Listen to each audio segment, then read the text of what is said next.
हम लोगों के बीच कल्ट की तरह है नुसरत साहब।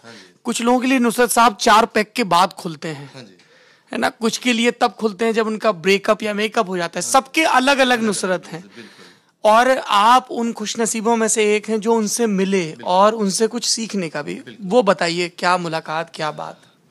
खान साहब को करीब से जानने का मुझे बहुत मौका मिला, क्योंकि वो फ़कीर इंसान थे और फ़कीरियत में रहते थे। आप उनके गाने उठा लो, इतने सब बाय हार्ट उनको याद थे, और कितना कम आवाज़ में वो बात करते थे।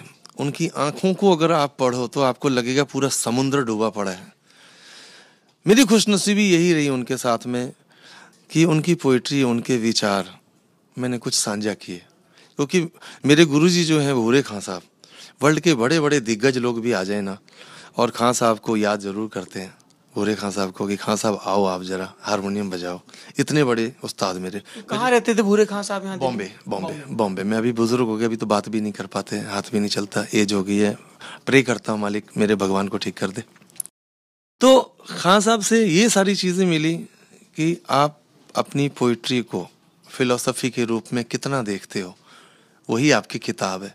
और एक सिंगर को एक फिलोसोफर होना चाहिए। जब तक वो अच्छी फिलॉसफी को अंदर उतारेगा नहीं, गाने में वो खजाना खुद का बन के नहीं आएगा, वो छनछनाएगा नहीं। वो गाने के अंदर में विचार है, पोइट्री है, वो पोइट्री कहीं ना कहीं लुप्त हो गए हैं। खान साहब का शुक्रिया अदा करता हूँ कि मैंने जितना भी थोड़ा बहुत उनसे मेरे को मिला है, उन्होंने एक ही बात बोला कि तेरी थिंकिंग, तेरे थॉट प्रोसेस बहुत पॉजिटिव है, बस अपने नाक के सीधे चलता जा। मैं नाक के सीधे चलते चलते यहाँ तक आ गया, क्योंकि ये इधर उधर नहीं होता, और इसके बीच में 2 आंखें हैं। नुसरत साहब से कहाँ आपकी मुलाकात हुई? खान साहब की जो पीढ़ी हो, 72 से घर आना जाना है। मेरे घर में म्यूजिक है, तो उसके बाद में उस्तादों के बीच में रहे। फर्स्ट मुलाकात मेरी जो खान साहब की हुई जब प्रगति मैदान आए ट्रेड फेयर में। किस साल की बात है ये तोची साहब, आपको अगर याद हो तो? साल मेरे को याद नहीं, क्योंकि मैं 90s की बात है। 90s के बाद की बात है, 95 के बाद की बात है।